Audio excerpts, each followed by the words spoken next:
तपाईहरुलाई आज चाहिँ म्याजिक ट्रिक गरेर देखाउने छु। म्याजिक ट्रिक चाहिँ के को हुनुहुन्छ भने यहाँ एउटा चाँदीको चेन छ र साथसाथमा तपाईले देख्नु हुँदैछ यो माला र यसमा चाहिँ अब तपाईले म्याजिक ट्रिक गरेर देखाउने छु म कस्तो हुन्छ साथीहरु, हुन्छ कि हुँदैन। ल भिडियोलाई हेरेर लाइक कमेन्ट र शेयर चाहिँ गरिदिनु होला।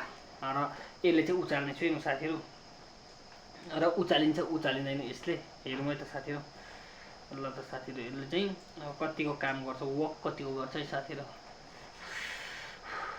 मन्त्र जप है साथीहरु। मैले चाहिँ अब यसलाई चाहिँ मैले यहाँ भुइँमा राखिसकेको छु।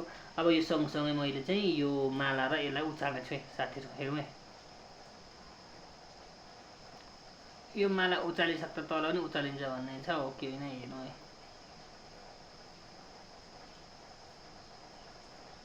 साथीहरु।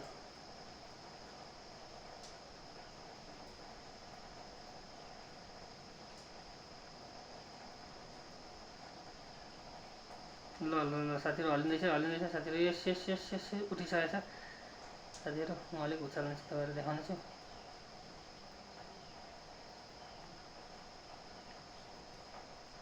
ल साथीहरु,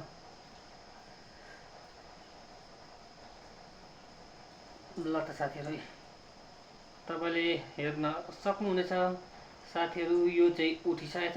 फेरि यसले चेन्दै उचालेको होइन है साथीहरु, हेर्न सक्नुहुनेछ नि, चेनले उचालेको होइन, यो चाहिँ अटोमेटिक उचालिँदैछ साथीहरु। यो पावर अफ चेन भनौँ न, म्याजिकको पावर हेर्नुहोस् है साथीहरु। म सबै निकाल्ने छु र पनि यी तल हल्लिरहेको छ। कसरी साथीहरु हेर्न सक्नुहुनेछ। अन्त भिडियोलाई कमेन्ट पनि गर्नुहोला कसरी भयो यो साथीहरु। यो त उचालिएको छ नि, यसले त होइन होला साथीहरु। त हातमा पनि तपाईले केही देख्न सक्नु छैन र यसको पावर। हस् त साथीहरु भिडियोलाई लाइक कमेन्ट र शेयर गरिदिनु है।